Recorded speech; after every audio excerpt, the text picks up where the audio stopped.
네, 가겠습니다.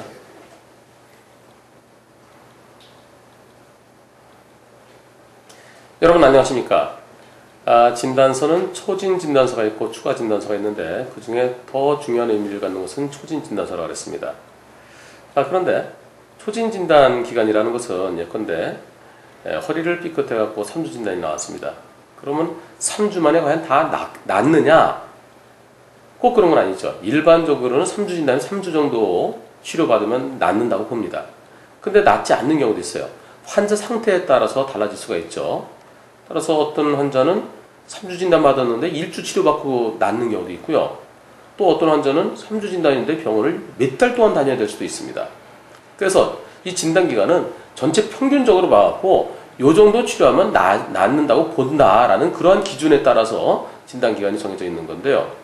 자, 그럼 형사처벌은 그 초진 진단과 추가 진단이 있을 때 어느 걸 기준으로 할까요? 예를 들어서 3주 진단 받았는데 3주 만에 낫지 않았어요.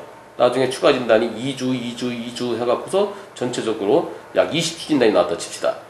그랬을 때 20주 진단을 기준으로 해서 형사처벌할까요? 아니면 3주 진단을 기준으로 해서 처벌할까요?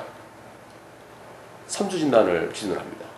즉 형사처벌할 때 초진 진단서의 진단기간을 기준으로 하고요. 나중에 발급받은 추가 진단서를 제출하면은 참고는 일부 되겠죠. 하지만 형사처벌의 기준은 원칙적으로 초진 진단서를 기준으로 합니다. 그리고 나중에 추가 진단 받아갖고 예를 들어서 진단 12주를 받았습니다. 근데 12주 만에 안 나요. 나중에 또 12주짜리 또 받아서 갖다 주면은 이미 형사사건은 끝나 있는 경우도 있겠죠. 따라서 형사처벌의 기준은 초진 진단서에 의한다 라고 생각하십시오. 다만 새로운 병명이 나타난 거, 더 큰 문제점이 있는 거, 그럴 때는 추가 진단서까지 함께 고려해서 처벌 기준을 정합니다. 자, 오늘은 여기까지입니다. 다음 시간에 다시 찾아뵙겠습니다. 여러분 고맙습니다.